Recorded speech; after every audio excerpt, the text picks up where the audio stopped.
up and welcome to the first episode ever of Googleicious. Now it's everything Google that we can pack inside of a show each week. And if you're wondering, how can the Applebite guy do a Google show? Well, all I can say is that I love technology, and it could be from Apple or Google or anyone. I don't care, but what I do care about is innovation. Yes, I use an iPhone and an HTC One, and yes, I'll be doing both shows. So let's get to the Android goodness this week, and we start off with the Galaxy Note 3. And Galaxy Gear fans, you'll love hearing news that AT&T has announced October 4th as the official release date for both products online and in store. Carriers have been taking pre-orders for Samsung's flagship phablet 3rd Gen Note at $299, and we'll see how the market initially reacts to the $299 Galaxy Gear as a companion smartwatch. Now, I would just caution people that using the watch and Note 3 will probably fry this specific area of your body. Now, we had a chance to get our hands on the impressive Note 3, so let's check it out in CNET's first look. Hi guys, this is Brian Bennett for CNET, and right now we're taking a first look at Samsung's latest beast of a phone-tablet hybrid. That's right, my friends, I'm holding in my hands the Galaxy Note 3. Shipping now and hitting US carriers in force in October 2013, it's an impressive engineering feat considering the Note 3 packs a bigger screen than its predecessor. And my, what a screen it is. Spanning a massive 5.7 inches across, the Note 3's AMOLED display is not only big, it has an extremely sharp Full HD 1080p resolution, which Samsung says provides an ultrafine 385 ppi. The high contrast display produces well-saturated colors as well, with deep blacks and boasts wide viewing angles. Samsung has gussied up the Note 3's design too. The edges are molded in faux metallic silver, complete with distinctive ridge lines. Another controversial design choice is the back plate, which flaunts a fake leather motif. Its pseudo-organic patterned surface has an almost leatherette quality to it. There's even mock stitching running around it. The upside is it resists fingerprints and is easy for your fingers to grip. The Note 3 runs Android 4.3 Jelly Bean, powered by a blazing 2.3 GHz quad-core Snapdragon 800 processor. Backing this up is not 2, but 3 GB of RAM, along with 32 GB of internal storage. Better still is the phone's huge 3200 mAh battery, which Samsung claims will power the device for 15 hours straight. It's removable too, so you can swap in a fresh battery if you have one handy. To add more memory, the Note 3 has an SD card slot, but you'll have to remove the battery to get at it. Above the screen is a 2-megapixel front-facing camera. Below is a physical home button and 2 capacitive Android keys. Buttons for power and volume sit on the right and the left side, while there's a 3.5mm headphone jack up top. Around back is the Note's 13-megapixel camera with LED flash. The Note 3's camera app comes with the huge bucket of shooting modes you'll find on the Galaxy S4.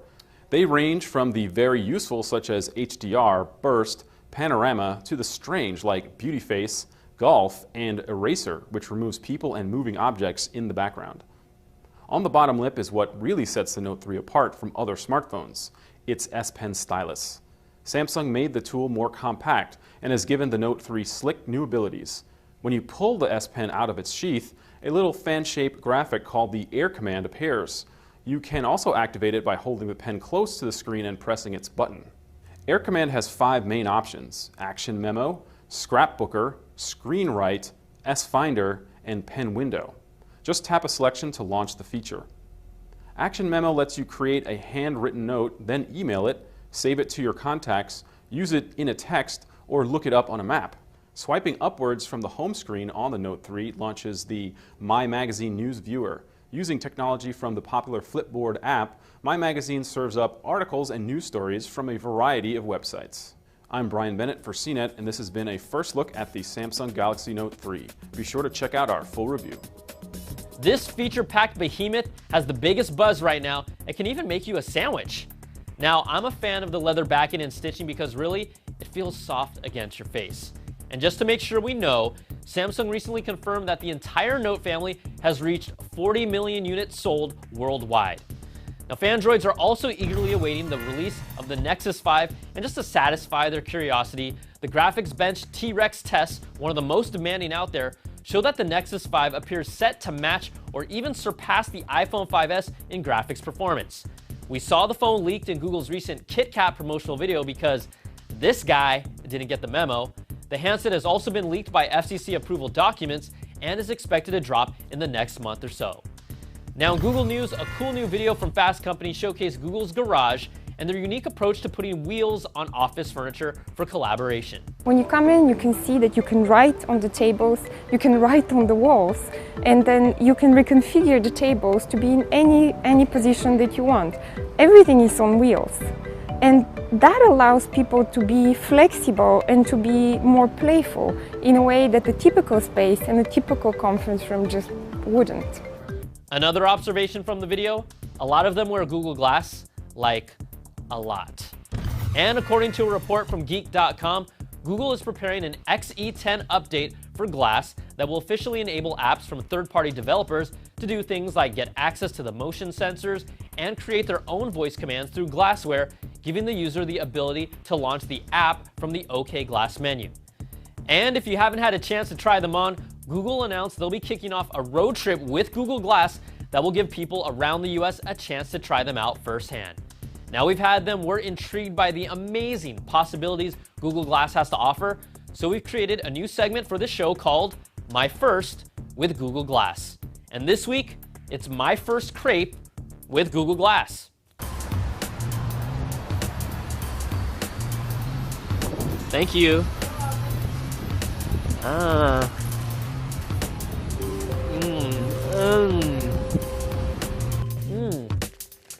Wow. It even tastes better in person. And you know this is our premiere show and we can't just leave you guys without a killer giveaway.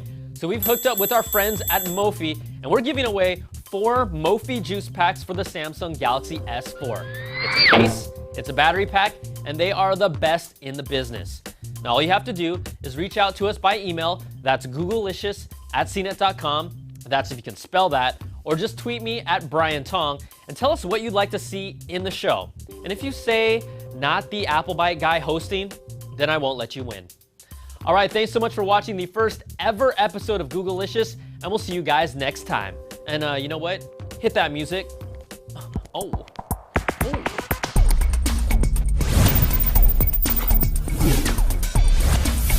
Googleicious.